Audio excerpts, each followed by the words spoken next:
It is time to bring the human back into the experience of your business. And I am so excited to introduce to you to amazing people.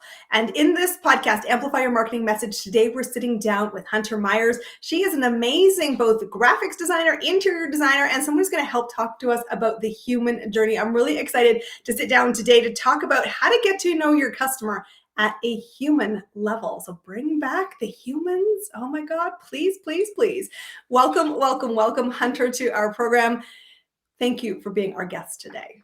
Yes, thanks for having me on, Christine. I'm so excited to have this conversation. The human element is something that I feel like as a lot of online businesses are really getting started is kind of missing. And so super pumped. I know that this was a topic that you were also interested in because you'd written something about it, right?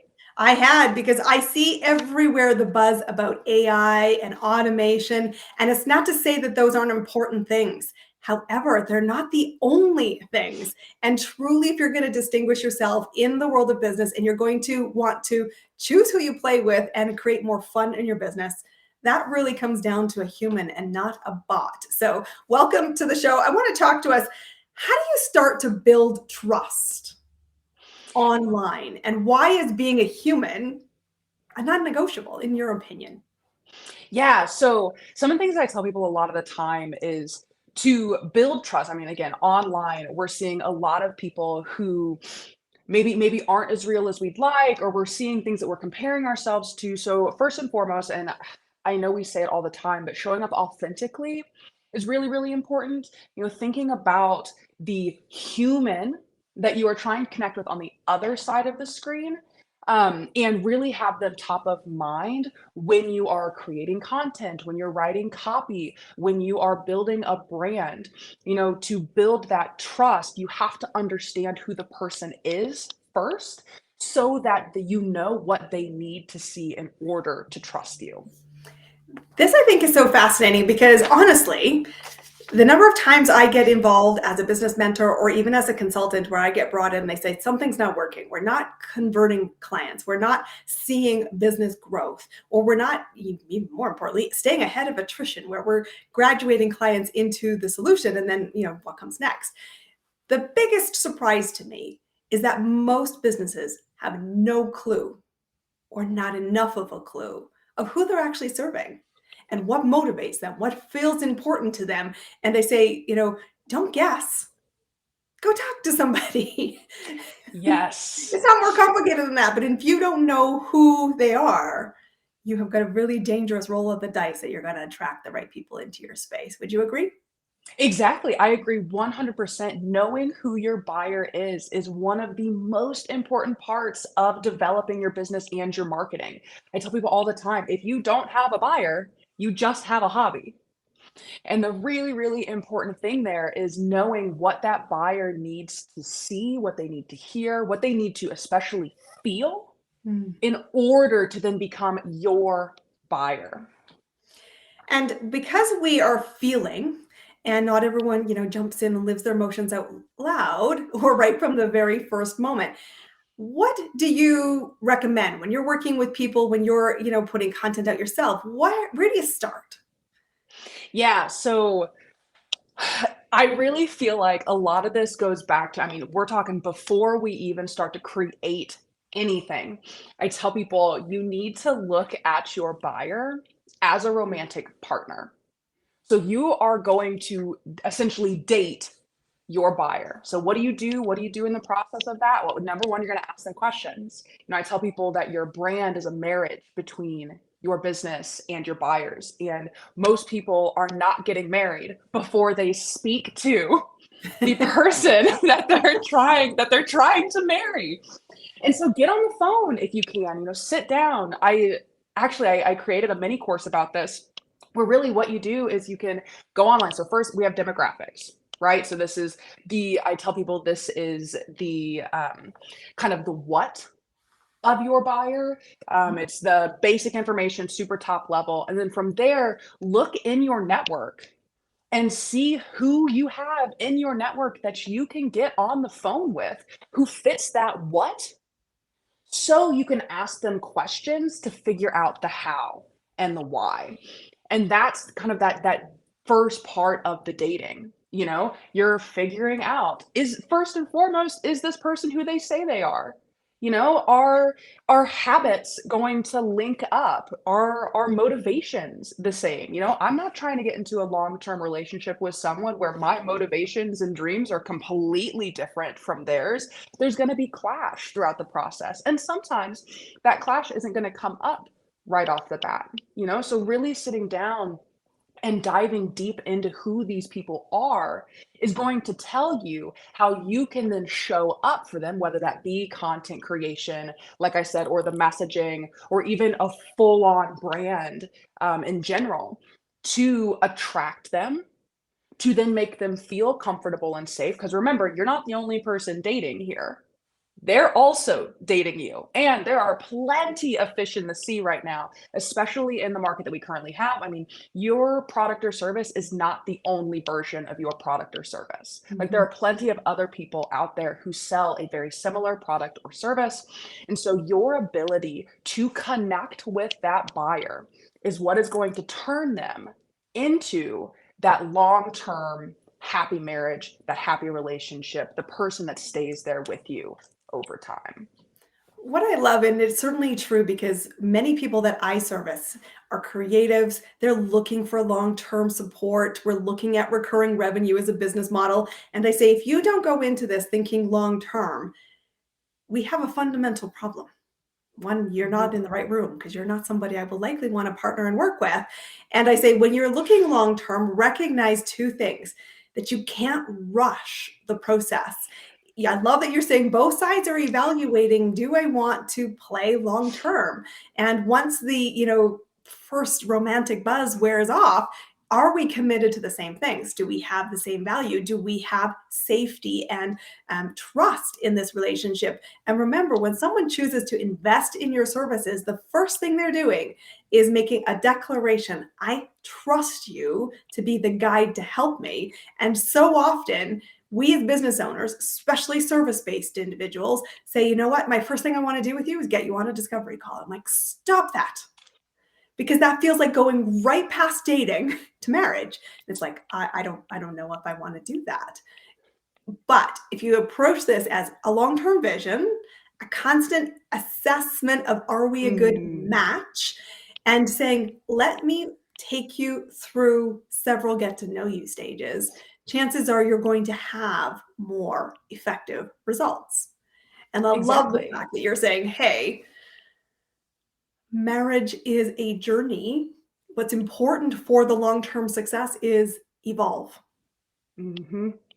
Be And prepared to media Exactly, and meet each other where you're at. So you bring up the discovery call, which is huge. I think people, like you said, skip those first steps. That's not where your buyer or your potential date is necessarily at.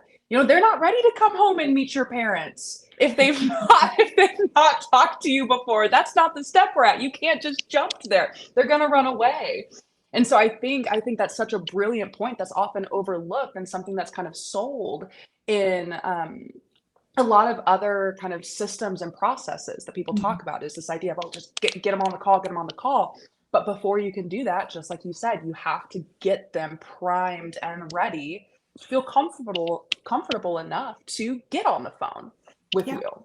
To ask you the question, tell me what it's like to be committed in a committed relationship. The other fabulous insight that I thought you shared was, remember, we're not the only people dating, and there are other choices out there in the marketplace. So take me through when you're crafting the dating analogy and working people equally towards commitment and away if they're not the right audience. How do you take them on the buyer journey, and how do you ensure that you don't get to be robotic in the process? Mm. Yeah, so that is such a great question, because it is very easy to kind of try to cast that wide net, and in doing so, you wind up feeling very robotic. So to keep that flow and to keep the emotionality in it, number one, I mean, I know we don't all like video, which is fine, but one of the great ways to connect with people and bring that human element in that isn't so robotic is conversational video work, if you can get your writing to be conversational as well, that is very helpful. Bringing again, the human element and a conversation style into what you create really helps remove that robotic feel for people when they're interacting with you, especially again online, where most of us are interacting at this point. I think there's the thing. I remember taking a walk maybe even a year ago in my business and was thinking about how do I want to be perceived. And one of the things that came around in my head was I want to be viewed as a bestie. And what I mean by that is someone who's going to be truthful to you, create that safe space, but at the same time, there's a balance between I am going to cheer you on and tell you you are getting in your own way with great love and compassion. So get yourself together. And it's interesting because it doesn't have to be video, but to know you care is so, so important. And I know we're going to have other episodes that talk a lot about the human element because I'm so passionate about it, but show you care, voice notes, thoughtful cards, ways you can say, I just wanted to know that I'm glad you're in my space. Yes. And simple things don't have to be hard. They don't have to be Valentine's and 24 red roses. Although, if that's your person, that's your audience, that's what they want, know that. But what can you do to romance and show you care? Not because it's expected, because honestly, you feel it. yes. And I love the point you brought up to know what your audience wants.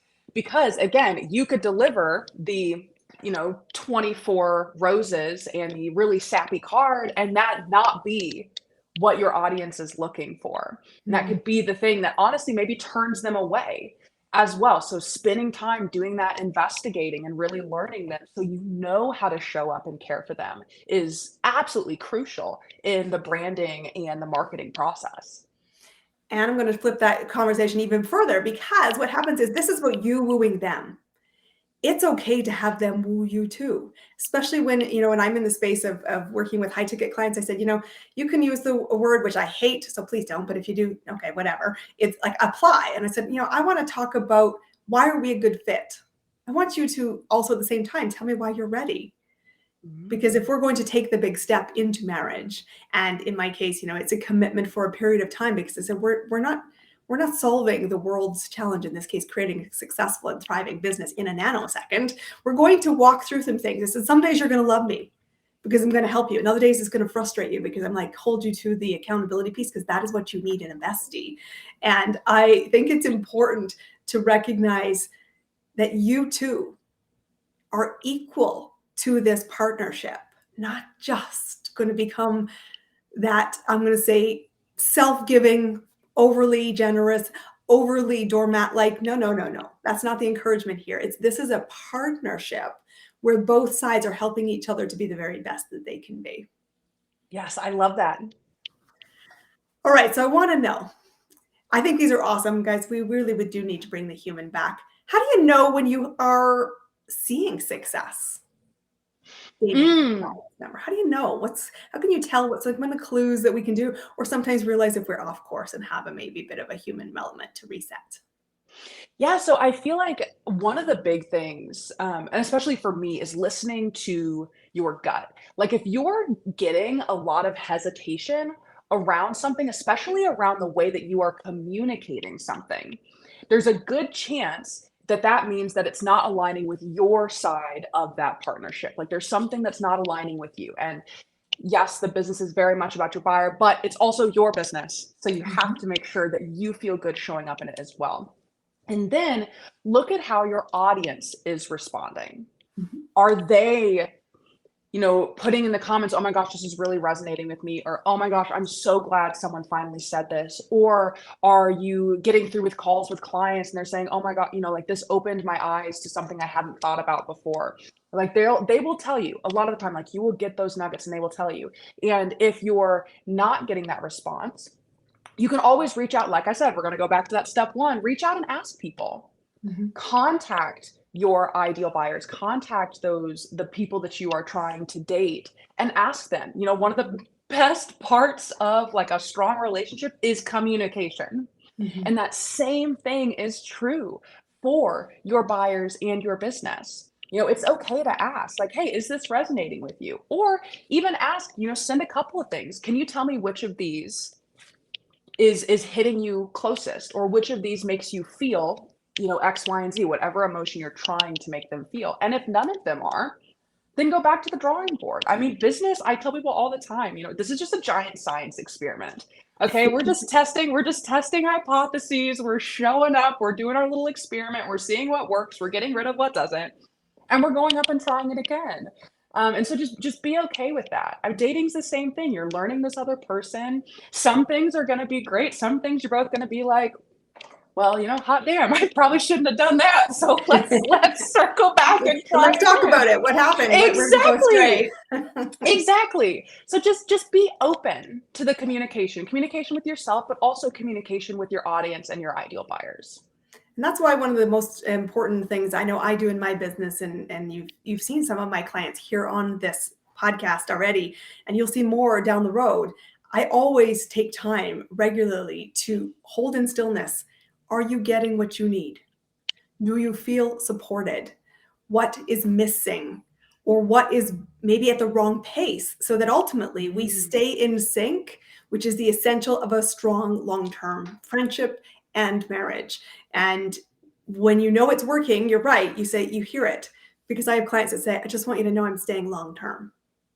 I'm like, we're not near a negotiation yet. And they're like, I've already made that decision.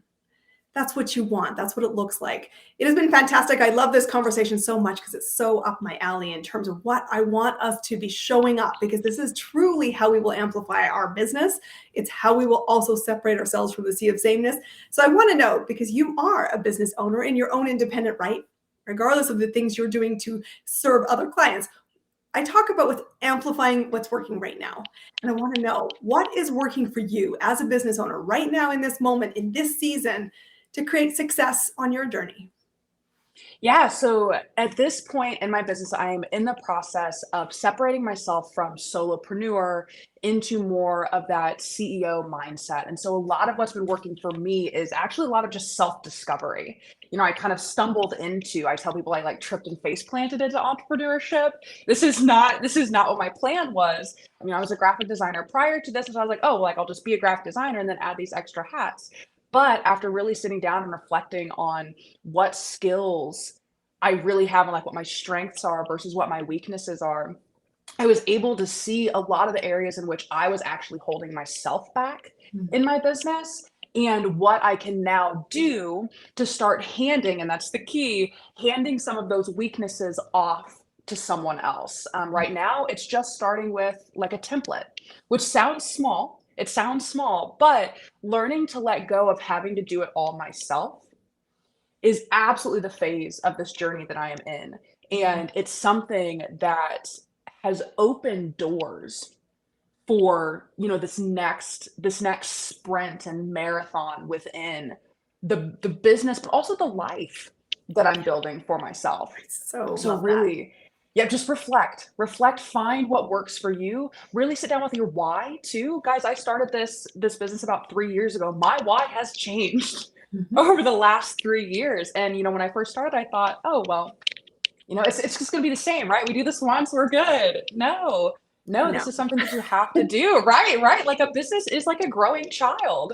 You're gonna come back to it. You're gonna learn new things about it. You're gonna learn new things about yourself. So that's absolutely been the biggest game changer for me at this phase right I now. absolutely love it. And I'm celebrating you for that moment, because the recognition that just because I can do it doesn't mean I should. And one of the things I will gift you is, just disappear, is saying, retain the things that are fun, even if they're not rational, because this is your journey. This is the business you are creating. And honestly, if you're not having fun in your business, we need to get you in the room to figure that out, unpack it, and take a course correction. It has been an absolute pleasure to have you, Hunter, here on Amplify Your Marketing Message. How do people find you? Yes, so you can connect with me on Instagram at Verger Design Co. That's V as in Victor, D as in dog, Design Co. You can find me online as well. My website, vergerdesignco.com. I had mentioned my free mini course previously as well. That is on my website, just vergerdesignco.com/swipe right. So if you really want to get down to dating those customers, that'll walk you through all of it. Find me on Facebook and LinkedIn as well. Just Hunter Myers. I've got probably red lipstick on in the photo, so it should be pretty easy to find. Love it. Got to find the red lipstick, guys. That's an indication of confidence. Thank you, guys. I want you to hook up with Hunter and make sure that you follow what she's all about. It is time to start seeing your prospects as human, you showing up as human. Enjoy the dating. It's the funnest bit. You should always be dating, even within your marriage. And from us, we are signing off. This is Amplify Your Marketing Message. We will see you on our next episode. Be sure you're getting out there to create the life you want. If you need help, come find us. We're here to support you. We'll see you on our next episode.